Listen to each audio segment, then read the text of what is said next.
L'opposition syrienne accuse le régime d'avoir perpétré un massacre dans la région d'Hama. Plus de 80 civils auraient été tués hier, dont une vingtaine d'enfants. Image ici de manifestations à Alep en soutien aux victimes. Les autorités de Damas démentent toute exaction.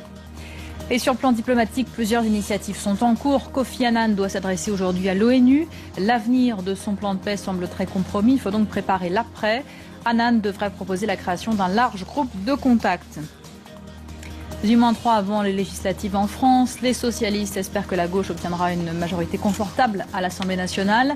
À droite, c'est l'avenir de l'UMP qui est en jeu. Claude Guéant, un proche de Nicolas Sarkozy, se présente à Boulogne-Billancourt.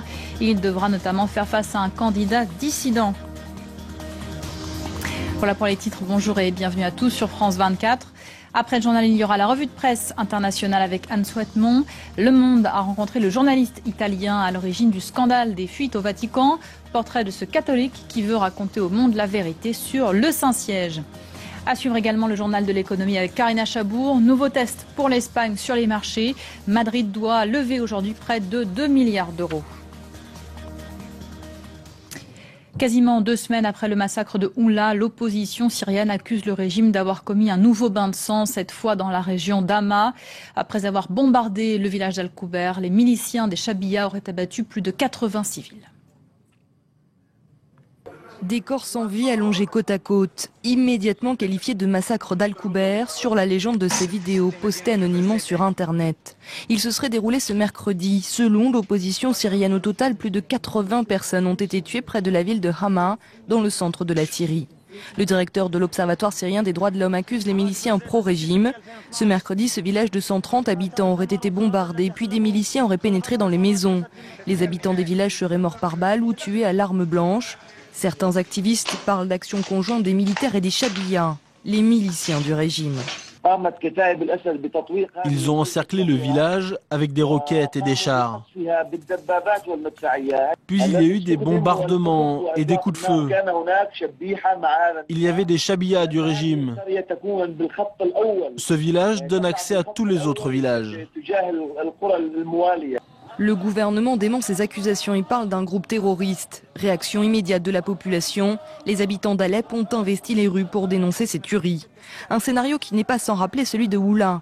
Le 25 mai dernier, au moins 108 personnes y ont été tuées. Une répression sanglante qui a fortement ému la communauté internationale. Même mode opératoire, même cible civile. En 15 mois, plus de 13 400 personnes ont été tuées en Syrie. Après 15 mois de révolte et plus de 13 000 victimes, personne n'a réussi à faire plier le régime syrien. Toutes les initiatives diplomatiques ont échoué. La dernière en date, celle de Kofi Annan, semble bien mal engagée. Du coup, plusieurs groupes d'influence se constituent avec des objectifs parfois divergents. Mon invité ce matin est Ardavan Amir Aslani. Bonjour et merci d'être avec nous. Vous êtes avocat en droit international spécialisé dans le conseil aux États. Vous avez publié en novembre dernier un ouvrage qui s'intitule « La guerre des dieux géopolitiques de la spiritualité ». D'abord, on a l'impression qu'il y a 2 blocs aujourd'hui qui s'opposent sur ce conflit syrien. D'un côté, les États-Unis, l'Europe, soutenus par certains pays arabes. De l'autre, la Russie et la Chine avec d'autres pays. C'est ce qu'on appelle le groupe de Shanghai. Est-ce que ce sont 2 visions du monde qui s'affrontent aujourd'hui? 2 visions radicales, 2 visions totalement différentes. Vous avez incontestablement en Syrie aujourd'hui une véritable guerre de religion. Par votre conséquence, vous avez 2 forces qui s'opposent. Les forces qui soutiennent le pouvoir en place, principalement composé de chiites et d'alaouites, savoir l'Iran en particulier, et l'Irak, faut pas l'oublier, soutenus par leurs alliés traditionnels, la Russie et la Chine. En face, dans ce conflit chiite-sunnite qui globalement pèse sur tout le Moyen-Orient, vous avez l'Arabie Saoudite et le Qatar, les 2 principaux financiers, si j'ose dire, du mouvement de l'opposition, pas seulement en Syrie d'ailleurs, puisqu'ils financent tous les mouvements sunnites, souvent salafistes à travers le monde, qui s'opposent à l'Iran à travers le régime alaouite. Eux, ils sont soutenus par les États-Unis et certains pays européens. Vous êtes là en train de visualiser ce que le Moyen-Orient risque de connaître prochainement, une véritable guerre de civilisation entre massifs qui s'y opposent. L'Iran chiite et l'Arabie Saoudite sunnite. Vous parliez de l'Iran qui va être sans doute impliqué dans le groupe de contact que Kofi Annan veut créer. Est-ce que l'Iran est aujourd'hui l'interlocuteur clé dans ce dossier? L'Iran, c'est la clé, l'unique clé, je dirais. Puisque vous avez en Syrie, en la personne du régime iranien, vous avez le seul soutien, le seul allié du régime d'Assad réellement impliqué. Le régime d'Assad trouve sa rationalité, sa pertinence à travers la légitimité que les grands ayatollahs iraniens ont procurée aux Alaouites, en leur donnant leur lettre d'orthodoxie. L'Iran est le principal financier, le principal soutien, le principal allié du régime Assad. Parce que l'Iran joue en plus sur la carte du Liban, avec le Hezbollah, qui nécessite un soutien régulier d'approvisionnement qui ne peut passer que par la Syrie.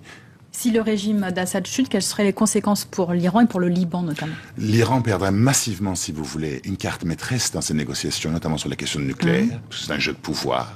Et surtout, l'Iran perdrait la carte du Hezbollah. Le Hezbollah joue aujourd'hui, si vous voulez, son avenir. C'est devenu un choix existentiel pour le Hezbollah. Si le régime d'Assad devait tomber, être remplacé, si j'ose dire, par un régime sunnite, salafiste, traditionnaliste, style Arabie Saoudite, la seule voie d'accès à l'approvisionnement militaire, financier du Hezbollah disparaîtrait. Et le Hezbollah n'aurait d'autre choix, si vous voulez, que de se battre pour sa survie. Ça peut entraîner immédiatement une guerre civile au Liban. On voit d'ailleurs les prémices se manifester avec la ville de Tripoli qui voit régulièrement des affrontements entre la communauté alaouite et les sunnis. Alors le Premier ministre qatari est reçu en fin de matinée par le président Hollande. Pourquoi est-ce que le Qatar est autant impliqué dans ce dossier? Le Qatar, si vous voulez, on en parle beaucoup, mais on a l'impression que c'est un continent, mais en fait vous parlez d'un pays qui est de la taille de la Corse et qui représente 220 000 habitants. Le Qatar, c'est d'abord avant tout un carnet de chèques. Un carnet de chèques. Et avec l'Arabie Saoudite, ce sont les deux seuls États, si vous voulez, de la péninsule arabique qui sont wahhabites, c'est-à-dire vous avez la branche la plus radicale, la plus dure de l'islam traditionnaliste. Et le Qatar aujourd'hui est devenu, avec l'Arabie Saoudite, le financier de tous les mouvements islamistes à travers le printemps arabe. Ils soutiennent l'Arabie Saoudite et le Qatar, les frères musulmans, si vous voulez, en Égypte, le parti salafiste Al-Nour, Ennahda et d'autres mouvements salafistes en Tunisie. Ils ont mis au pouvoir la confrérie Senoussi de Benghazi en Libye. Leur engagement, c'est d'imposer à travers le monde musulman leur version de l'islam, qui est une version radicalement opposée à celle de l'islam chiite. C'est-à-dire la version qui aujourd'hui est à la source, si j'ose dire, de beaucoup de conflits dans le monde, notamment beaucoup d'actes terroristes. Les enjeux religieux, on l'aura bien compris. Sur la Russie, à présent, la Russie a été clairement échaudée par le cas libyen. Moscou a perdu quelques intérêts quand même là-bas avec l'arrivée des islamistes. Quels intérêts les Russes veulent préserver en Syrie aujourd'hui? L'enjeu syrien n'est pas un enjeu énergétique. Effectivement, les Russes ont une présence sur place. Ils ont leur unique base militaire sur la Méditerranée à Tartous, mais l'enjeu syrien, ils le comprennent, c'est l'enjeu énergétique sur l'Iran. La Russie, si vous regardez globalement leur positionnement, ça change. Ils étaient sur le point, si j'ose dire, d'accepter une sorte de modus vivendi avec les Occidentaux sur le cas du régime syrien, en proclamant qu'ils n'étaient pas mariés à vie avec Assad. Aujourd'hui, ils changent. Ils veulent créer eux-mêmes leur propre plan concurrent au plan européen, en créant une conférence internationale à Moscou. Ils ont radicalement modifié leur position sur l'Iran et ils sont totalement aujourd'hui devenus des alliés indéfectibles du régime syrien, à un tel point où vous avez l'opposition entre guillemets syrienne, qui ne pense qu'à une seule chose, c'est d'identifier la Russie comme étant le protagoniste majeur de ce conflit avec l'Iran. Comment vous imaginez l'évolution du conflit aujourd'hui? Pour moi, le régime Assad est difficilement, si vous voulez, aujourd'hui remplaçable. Parce que la Syrie, si vous voulez, c'est d'abord avant tout une sorte de mosaïque ethnique. Les Alaouites au pouvoir, ils ont en tête 1000 années d'humiliation qu'ils ont subies entre les mains de l'Empire ottoman et des régimes sunnites au pouvoir. Ils se battent pour leur survie.